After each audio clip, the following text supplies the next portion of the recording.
उत्तर प्रदेश के मुख्यमंत्री योगी आदित्यनाथ क्या कुछ कह रहे हैं, सीधे आपको लिए चल रहा है। और 8वां बजट है, 7 बजट हम लोग से पहले प्रस्तुत कर चुके हैं और प्रत्येक ने अपने किसी एक थीम को लेकर के प्रदेश के लोक मंगल के लिए उस बजट को प्रस्तुत किया है।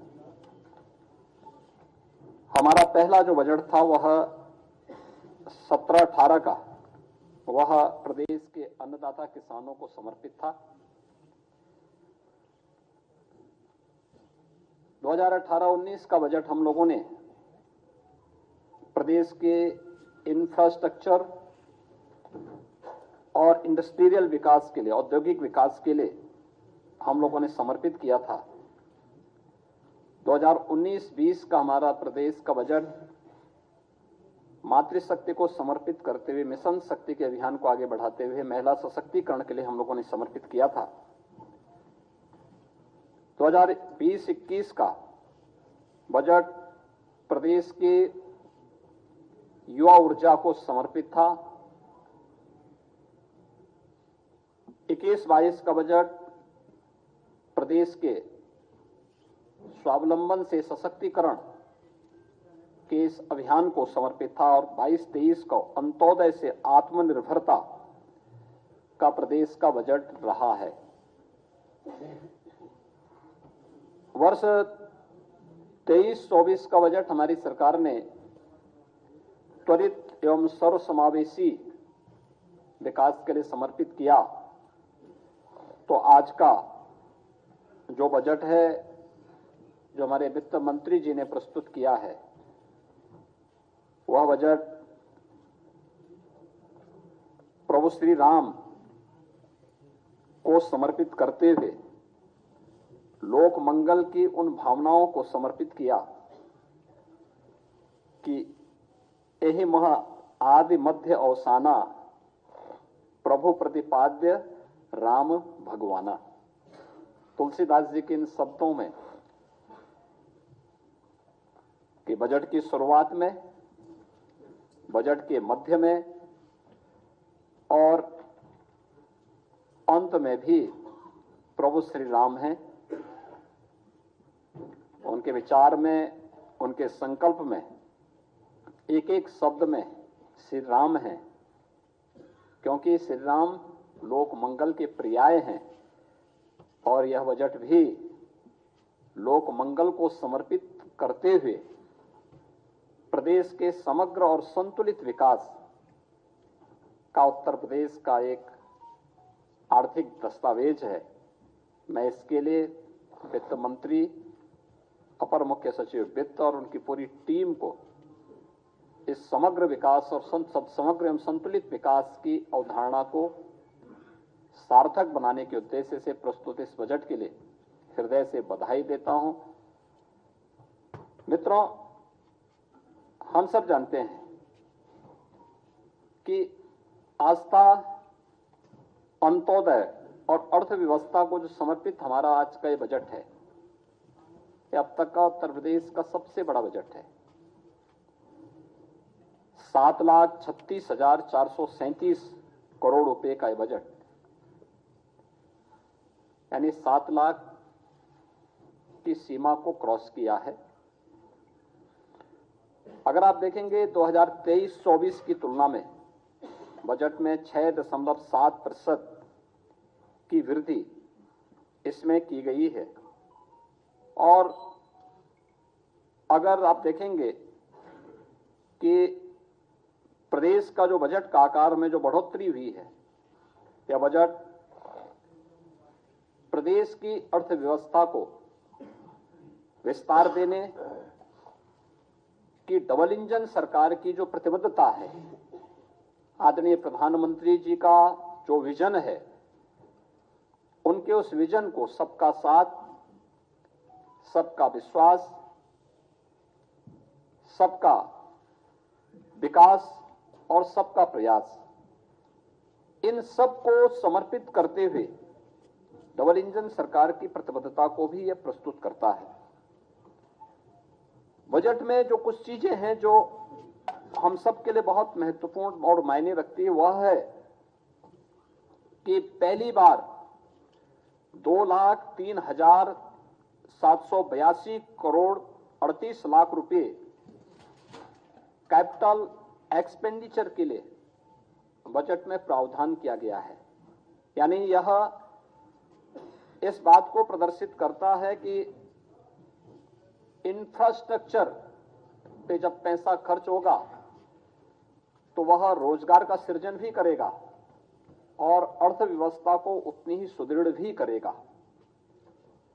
हमारी सरकार प्रारंभ से ही इस बात पर ध्यान देती रही है कि हमें समग्र विकास की अवधारणा पर कार्य करना है, पिक एंड चूज नहीं। उस समग्र विकास की अवधारणा का ही परिणाम है कि आज उत्तर प्रदेश सरकार के बजट के दायरे को हम बढ़ाने में सफल हुए। अगर 16-17 की तुलना में प्रदेश की जीडीपी को अगर आप देखेंगे, ये लगभग 12-12.5 लाख करोड़ रुपए की थी और अब उत्तर प्रदेश की जो हम लोग 24-25 में जीडीपी की बात करेंगे, वह 25 लाख करोड़ रुपए, यानी लगभग दुगनी से अधिक वह उत्तर प्रदेश की जीडीपी को बढ़ाने में सफल होगी। इसके साथ ही प्रदेश के अंदर जिन अन्य मुद्दों पर हम लोगों ने फोकस किया, उसमें इस दौरान प्रति व्यक्ति आय को दोगुना करने में हमें सफलता प्राप्त हुई है। उत्तर प्रदेश जो देश की 2016-17 में छठी अर्थव्यवस्था थी, आज वह नंबर 2 की अर्थव्यवस्था देश की बन चुकी है। हम इसमें सफल इसलिए हुए क्योंकि हमने कर चोरी को रोका, रिफॉर्म किए, रेवेन्यू लीकेजेस को हर स्तर पर समाप्त करने के लिए जो भी उपाय हो सकते थे, सरकार ने, विभिन्न विभागों ने इसके लिए कार्य किया और आज उसका परिणाम है कि उत्तर प्रदेश एक रेवेन्यू सरप्लस प्रदेश बना है। प्रदेश में पिछले 7 वर्ष में राजस्व में हमने कई गुना वृद्धि की है, बिना कोई अतिरिक्त कर लगाए हुए, यानी कॉमन मैन को टच किए बगैर उन्हें लोक कल्याणकारी योजनाओं के साथ जोड़ते हुए हम प्रदेश को रेवेन्यू सरप्लस स्टेट बनाने में सफल हुए हैं। और बजट की सबसे बड़ी खासियत यह है कि भारत सरकार के द्वारा, रिजर्व बैंक के द्वारा जो निर्धारित राजकोषीय घाटा FRBM की लिमिट है 3.5, हमारा यह बजट उस सीमा के अंदर 3.46% तक हमारा यह राजकोषीय घाटे को नियंत्रित करने और एक सफलता की उन ऊंचाइयों को प्रस्तुत करता है, जो हमारी इस बात को प्रस्तुत करता है कि सरकार का जो विजन था कि सुरक्षा, विकास और सुशासन, और बजट में है राजकोषीय अनुशासन। राजकोषीय अनुशासन के लिए भी, यानी हमने विकास भी किया है, सुरक्षा भी दी है, सुशासन के लक्ष्यों को भी प्राप्त किया है, लेकिन साथ साथ अपने बजट को राजकोषीय संतुलन को बनाए रखने के लिए, उस अनुशासन को बनाए रखने के लिए भी पूरी प्रतिबद्धता और ईमानदारी के साथ काम किया है और वह आपको इस बजट में भी देखने को मिल रहा होगा। प्रदेश में हम लोगों ने पिछले 7 वर्ष में बेरोजगारी की दर को नियंत्रित करने में भी सफलता प्राप्त की है। जब 16-17 में प्रदेश के अंदर अनएम्प्लॉयमेंट रेट 19.2% से ऊपर था, 19.2% से अधिक था, आज ये घट करके 2.4% के आसपास है। यानी हम उसको नियंत्रित करने में हमें सफलता प्राप्त की है। हमने रोजगार के नए अवसर सृजित किए हैं, प्रदेश में औद्योगिक निवेश के नए वातावरण का सृजन किया है, MSME यूनिट्स को पुनर्जीवित किया है, एक जनपद एक उत्पाद और विश्वकर्मा श्रम सम्मान जैसी योजनाओं ने उत्तर प्रदेश को राष्ट्रीय फलक पर एक नई पहचान भी दिलाई है। और उत्तर प्रदेश में जो बैंकों के साथ ऋण जमा अनुपात सीडी रेशो जो यूपी का था, जो 44% था, आज वह बढ़कर के 57% से अधिक हो चुका है। ये चीजें दिखाती हैं कि उत्तर प्रदेश इस दिशा में बेहतर कार्य कर रहा है। प्रदेश में गरीब कल्याण, महिला सशक्तिकरण, युवाओं के उज्जवल भविष्य और अन्नदाता किसानों की समृद्धि पर हम लोगों ने निरंतर फोकस किया है। ये सभी सेक्टर हैं जिन पर लगातार हम लोग कार्य कर रहे हैं और इस बजट में कुछ चीजें जो बहुत महत्वपूर्ण हैं उनमें से कि 24,863 करोड़ 57 लाख रुपए की नई परियोजनाएं भी हम आज इसके साथ जो इस बजट के साथ जोड़ रहे हैं। युवाओं के लिए मुख्यमंत्री युवा उद्यमी विकास अभियान एक नई योजना हम प्रारंभ करने जा रहे हैं। इसमें अपने प्रदेश के युवाओं को स्वरोजगार से जोड़ने के लिए, नए सूक्ष्म उद्यमों की स्थापना के लिए, ग्रामीण और शहरी क्षेत्र में रोजगार सृजित करने के उद्देश्य से एक नई पहल की जा रही है, जिसमें ब्याज मुक्त ऋण की सुविधा उन नए उद्यमियों को प्रदेश के अंदर सरकार उपलब्ध करवाएगी। ये सीमा हम 5 लाख रुपए तक की ब्याज यानी 5 लाख रुपए तक की पूंजी पर करने जा रहे हैं। उसमें ब्याज मुक्त ऋण हम उन्हें उपलब्ध करवाने की व्यवस्था करने जा रहे हैं। दूसरा, प्रदेश में रोजगार प्रोत्साहन कोष के गठन की कार्रवाई, जिसमें ट्रेनिंग, इंटर्नशिप और अप्रेंटिसशिप की स्कीम को वित्त पोषण की कार्रवाई के साथ हम इसके साथ जोड़ेंगे। राष्ट्रीय फैशन टेक्नोलॉजी संस्थान की स्थापना यह वाराणसी में करने और 2 मेगा राजकीय ITI की स्थापना और 69 ITI के उन्नयन का प्रस्ताव भी हम लोगों ने इसके साथ जोड़ा है। Sports science and injury centre की स्थापना की कार्रवाई भी प्रदेश में है। वरिष्ठ नागरिक कल्याण कोष की स्थापना और आंगनबाड़ी के उन्नयन की, जो लगभग 22,000 से अधिक आंगनबाड़ी हैं और आंगनबाड़ी केंद्र, मिनी आंगनबाड़ी केंद्र हैं, उनको मुख्य आंगनबाड़ी केंद्र के रूप में अपग्रेड करने की कार्रवाई को हमने आगे बढ़ाया है। प्रदेश में बुंदेलखंड औद्योगिक विकास प्राधिकरण के गठन की कार्रवाई को युद्ध स्तर पर आगे बढ़ाने के लिए भी प्रावधान किया गया है, जो लगभग 46 वर्ष के बाद प्रदेश के अंदर पहला ऐसा नया औद्योगिक शहर बनेगा, जो कानपुर और झांसी के बीच में हम लोगों ने प्रस्तावित किया है। फॉर्चून 500 कंपनियों के लिए FDI पॉलिसी के क्रियान्वयन हेतु भी हमने धनराशि की व्यवस्था की है। आगरा लखनऊ एक्सप्रेसवे को पूर्वांचल एक्सप्रेसवे के साथ जोड़ने के लिए लिंक एक्सप्रेसवे के निर्माण की कार्रवाई को भी हम लोग इस बजट में हम लोगों ने प्राथमिकता दी है। इनोवेशन एंड रिसर्च के लिए आर्टिफिशियल इंटेलिजेंस, मशीन लर्निंग और स्टेट ऑफ आर्ट टेक्नोलॉजी के प्रयोग को प्रोत्साहन देने के लिए भी हम लोगों ने यहां पर व्यवस्था दी, बजट में प्रावधान किया है। IIT कानपुर में medical research and technology centre की स्थापना, 500 बेडेड सुपर स्पेशलिटी हॉस्पिटल की स्थापना की कार्रवाई को भी इस बजट में हम लोगों ने प्रदेश की जो महत्वपूर्ण चीजें हैं, जिस पर जो हमारे पास पोटेंशियल है, वह स्पिरिचुअल टूरिज्म का बहुत बड़ा स्कोप हमारे पास है। अयोध्या है, काशी है, मथुरा वृंदावन है, नैमिषारण्य है, विंध्यवासिनी धाम है, देवपाटन है, बरेली में नाथ कॉरिडोर है। इनकी थीम पर आधारित अवस्थापना विकास की कार्रवाई, प्रयागराज कुंभ के लिए अभी से प्रावधान करके उन सभी कार्यों को समयबद्ध तरीके से आगे बढ़ाने के साथ साथ कुंभ संग्रहालय की स्थापना प्रयागराज में करने और विभिन्न विकास की योजनाओं के लिए भी अभी से बजट का प्रावधान प्रयागराज कुंभ के लिए हम लोगों ने किया है। निसारनाथ गुह्य सांस्कृतिक केंद्र श्रृंगेरपुर के लिए इसके अलावा आजमगढ़ में हरिहरपुर में संगीत महाविद्यालय की स्थापना और महर्षि वाल्मीकि सांस्कृतिक केंद्र चित्रकूट की स्थापना के लिए भी धनराशि की व्यवस्था की है। तो अयोध्या में अंतर्राष्ट्रीय रामायण एवं वैदिक शोध केंद्र की स्थापना के लिए भी बजट का प्रावधान इस बजट में किया गया है। कृषि हमारा एक प्राथमिक सेक्टर है यूपी जैसे राज्य में, जहां की एक बड़ी आबादी कृषि पर आधारित है।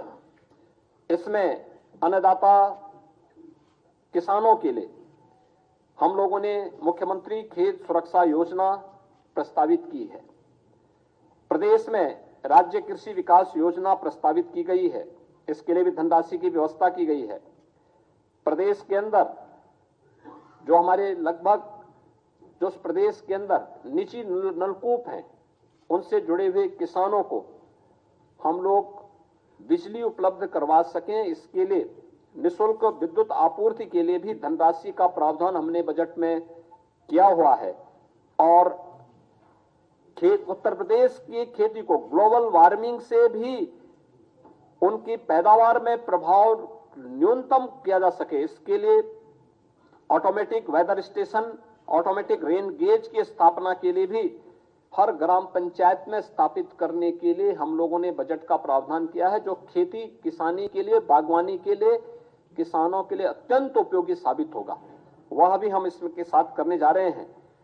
ऑर्गेनिक यानी जो natural and organic culture lab, tissue lab, agri tourism centre की स्थापना की कार्रवाई और मुख्यमंत्री लघु सिंचाई योजना के लिए भी हमने पर्याप्त धनराशि की व्यवस्था इस बजट में प्रदेश के अंदर प्रस्तुत की है। बजट मुख्य रूप से प्रधानमंत्री जी के उन संकल्पों को, जो प्रधानमंत्री जी का विजन है कि उत्तर प्रदेश देश की इकोनॉमी के ग्रोथ इंजन के रूप में अपनी भूमिका का निर्वहन करे, उत्तर प्रदेश का ये बजट उसका प्रतिनिधित्व करता है। $1 ट्रिलियन की इकोनॉमी उत्तर प्रदेश बन सके, जैसे कि मैंने आपको बताया कि पिछले 7 वर्ष में उत्तर प्रदेश की इकोनॉमी को हम दोगुना करने में सफल हुए, प्रति व्यक्ति आय को दोगुना करने में सफल हुए, और आज उत्तर प्रदेश देश की सबसे बड़ी तेजी के साथ उभरती हुई अर्थव्यवस्था में से एक है। तो स्वाभाविक रूप से यह बजट उन सभी भावनाओं का प्रतिनिधित्व करता है। प्रदेश में यह वर्ष हमारे लिए बहुत महत्वपूर्ण है। प्रदेश की स्थापना का, यानी प्रदेश के उत्तर प्रदेश नामकरण आने के बाद 1950 से लेकर के अब तक, जब 24 जनवरी 1950 को उत्तर प्रदेश का नोटिफिकेशन हुआ था, तो उसका ये अमृत काल है। अमृत काल में उत्तर प्रदेश के उन लक्ष्यों को प्राप्त करने के समय यह बजट उत्तर प्रदेश की अर्थव्यवस्था को एक नई ऊंचाई प्रदान करने वाला होगा। $1 ट्रिलियन की इकोनॉमी को अचीव करने के प्रधानमंत्री जी के विजन को आगे बढ़ाने में मील का पत्थर साबित होगा। और बजट में ग्रीन बजट की अवधारणा को भी सार्थक करने की दिशा में बहुत महत्वपूर्ण कार्य किए गए हैं, जिसमें 17 महत्वपूर्ण विभागों को प्रदेश के अंदर अंतर्राष्ट्रीय मानकों के आधार पर ग्रीन टैगिंग की शुरुआत का भी शुभारंभ हुआ है। बजट अनुमानों में तमाम अन्य कार्यों के साथ साथ उत्तर प्रदेश को, यानी ग्रीन टैगिंग करने वाला उत्तर प्रदेश देश का संभवतः पहला राज्य होगा जो इस दिशा में अपने प्रयासों को आगे बढ़ा रहा है। प्रदेश के अंदर हमने पिछले 2 वित्तीय वर्षों में आम बजट की जो हमारी प्रस्तुति थी वह डिजिटल हो गई है। पहले की भांति बजट पुस्तकों को प्रकाशित कराने की प्रथा लगभग समाप्त है। यह भी पर्यावरण के दुष्प्रभावों को काफी हद तक कंट्रोल करता है, कम करता है। हमारा 24-25 का यह बजट पिंक बजट भी है। यह प्रदेश की मातृशक्ति को, माताओं और बहनों को, बेटियों को, उनसे संबंधित विभिन्न योजनाओं को चिन्हित करके उन पर भी फोकस किया गया, ध्यान आकर्षित किया गया है। महिलाओं की, बालिकाओं के कल्याण, उनके सशक्तिकरण, संतुलित और उनके सर्वांगीण विकास की, जैसे मुख्यमंत्री कन्या सुमंगला की योजना का धनराशि हम लोगों ने 15,000 से बढ़ा के 25,000 रुपए किए हैं। इस प्रकार की अनेक अन्य घोषणाएं भी प्रदेश में की गई हैं। तो यह प्रदेश का जो हमारा बजट है, यह प्रदेश के उन समग्र संकल्पनाओं को पूरा करने वाला है जो आदरणीय प्रधानमंत्री जी की मंशा थी, और उनका जो संकल्प है, उन संकल्पों के अनुसार मेरा यह कहना है कि बजट लोक मंगल का बजट है, जन कल्याण का संकल्प है, उत्सव, उद्योग और उम्मीद, और यही है नए यूपी की यही तस्वीर।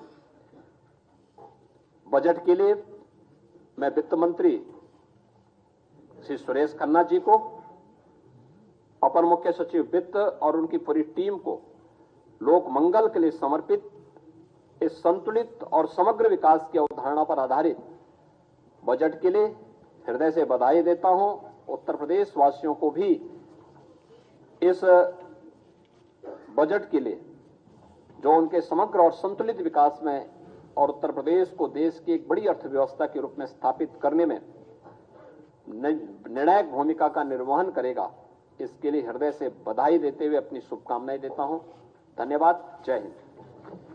धन्यवाद माननीय मुख्यमंत्री जी। इसी के साथ ही प्रेस वार्ता समाप्त होती है और